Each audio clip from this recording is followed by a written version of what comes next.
Thank you for joining us for this special series of This is Getting Old.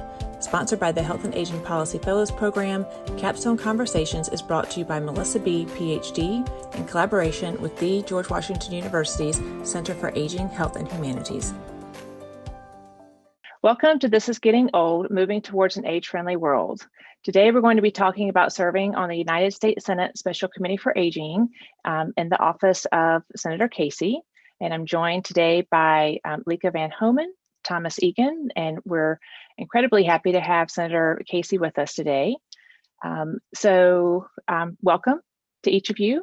And maybe we could start with Lieke and Thomas just talking about, what the impact of this placement has been on your career. Thank you, Melissa. I will kick us off. My placement with Senator Casey this year has been very impactful on me, both personally and professionally. First, it has been a privilege to experience Senator Casey's leadership and to get to work with and learn from such an incredible group of disability and aging policy experts who are so passionate about improving the lives of older adults and people with disabilities. And it's that same passion that has led me to where I am in my life and my career. I started off as a gerontologist, working with older adults with intellectual and developmental disabilities, and then pursued a doctorate in disability studies and research on aging and disability. But I believe that policy is the key to making positive changes in our community. And we need policies that secure the health and economic well-being of older adults and people with disabilities.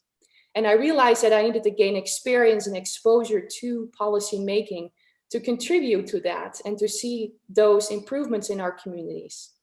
So during my training that I received this year, it really allowed me to improve my knowledge and my skills in aging and disability policy. So I learned how to translate an idea into a policy context, how to brainstorm policy solutions, what steps are involved in writing good policy, how to solicit the experiences of stakeholders who are directly impacted by the policy, the complexities of that process and how those can be better navigated. So I now understand better what policymakers need from researchers, what effective advocacy look like, and how I can be more effective in utilizing my expertise to impact policy. So I believe that because of the opportunity for me to work in Senator Casey's office this year, that my future work will be more meaningful and more impactful, and I'm very grateful for that. So thank you so much, Senator, and thank you so much, Melissa, for having us today. Thank you. Thomas? Well, goodness, it seems like I don't even have to say anything. I could just echo what Lieke said. She put that so well. Thank you, Melissa, for the opportunity to speak. And thank you, Senator, again, for really the opportunity to experience this fellowship through your office and with your truly incredible staff. I came into my fellowship not wanting to go on the Hill at all. I was actually completely opposed to it. And I wanted to go to a think tank or go get into the weeds of the data at one of the other organizations, maybe executive branch.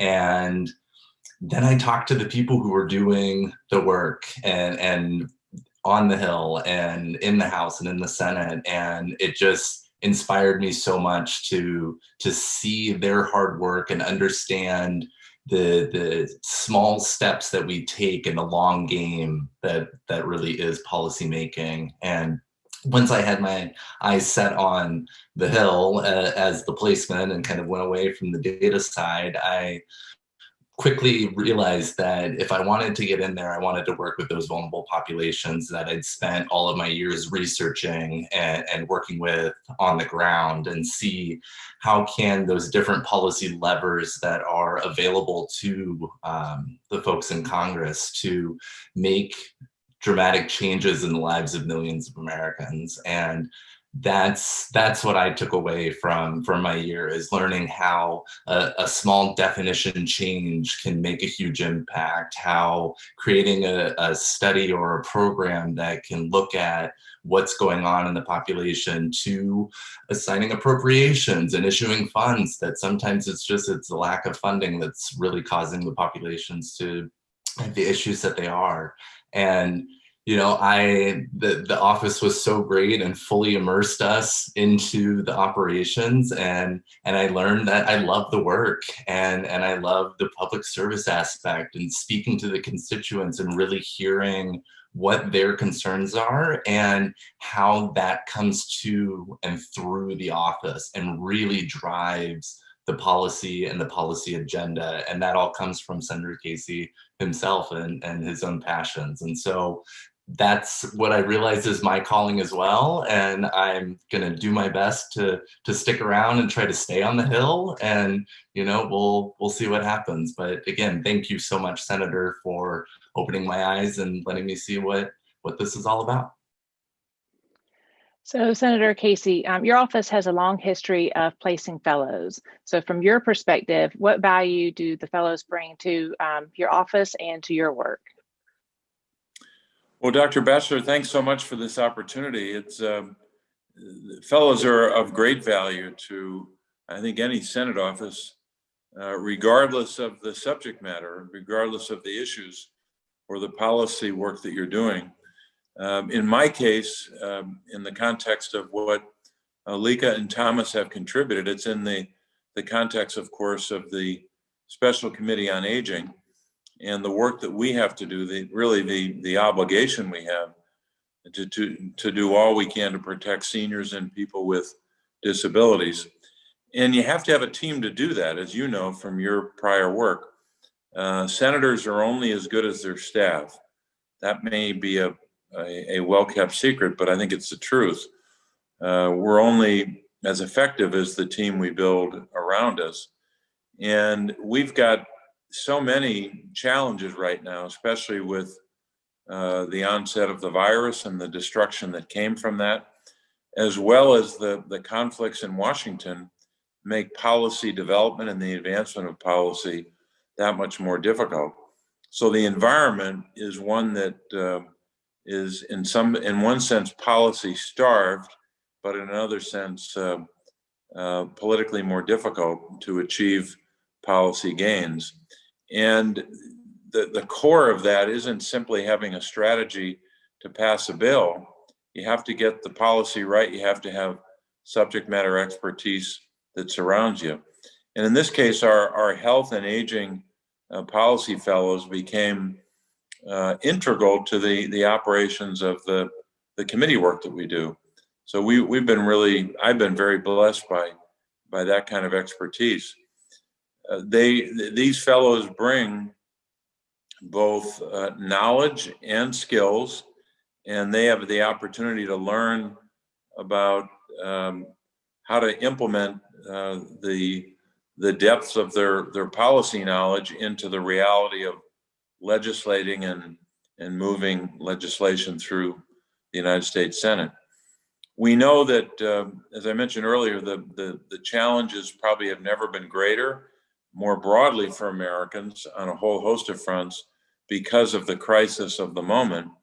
But it's particularly difficult for certain Americans, depending on where you are in life. Certainly, if you're a senior, it's been particularly difficult and even deadly. We know that from the numbers of people who have contracted the virus and have had problems just surviving. People with disabilities also have huge challenges that we've got to be responsive to. So I often remind our team, it's never been more difficult in some sense, or at least in one sense, to be in government, in the federal government, but it's also never been more stimulating, more challenging, and therefore the policy gains that you make are that much more consequential. I think that when you consider the work that both Thomas and Lieke have done, you can see the benefit of that work just in, or I should say, in several different contexts, several different examples. Obviously, legislation is important, and one of the singular the most substantial contributions that I've made to policy development in the midst of this COVID-19 crisis are two bills that focus on both seniors and people with disabilities. The first is Senate Bill 3544, and the other is 3740. 3544 was the Coronavirus Relief for Seniors and People with Disabilities Act.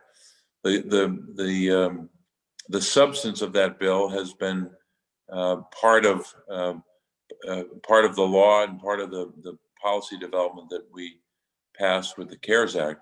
The other bill, 3740, was COVID-19 relief for seniors and people with disabilities. That's also become part of the policy gains that we made. But we have a lot more to do. We have a lot more progress to make, especially when it comes to advancing funding for and having a policy focus on issues that relate to people with disabilities, for example, with regard to home and community-based services. You all know the challenge there, that there is a preference for that kind of a care setting, to be in a home or to be in a community-based setting. But we have a waiting list that exceeds, I think the last number I saw was more than 800,000 Americans still waiting for those kinds of services, and need them now more than ever because of the concern about folks being in congregate settings as opposed to a home or community-based setting. So we've got a lot more work to do. We would have that work to do absent the virus and absent all that's come with it, but I think ever more so with those basic challenges. So I was blessed to have a great health and aging team, a full-time staff, and particularly blessed to have the expertise, the dedication, and yes, the passion that both Thomas and Lieke have brought to their work. Yeah, so as Samantha mentioned when we came on, I actually served also on the Special Committee for Aging in 2018. And I can say from my perspective, just watching you and Senator Collins work together in a very effective bipartisan way has really, been one of the highlights and takeaways that I had from the experience. So thank you for being with us today. Thank you for all the great work you're doing on behalf of nursing home residents, older adults, people with disabilities, and keep up the good work, and we're all here to help you. Just reach out anytime. Thank you so much. Thank you. Thank you. Thank you for joining us for this special series of This is Getting Old. Sponsored by the Health and Aging Policy Fellows Program, Capstone Conversations is brought to you by Melissa B., PhD, in collaboration with the George Washington University's Center for Aging, Health, and Humanities. Thank you for joining me today for This is Getting Old. If you'd like to know more, you can subscribe to my YouTube channel. And if you have any questions or a related topic you'd like to hear from me about, just let me know. Thanks.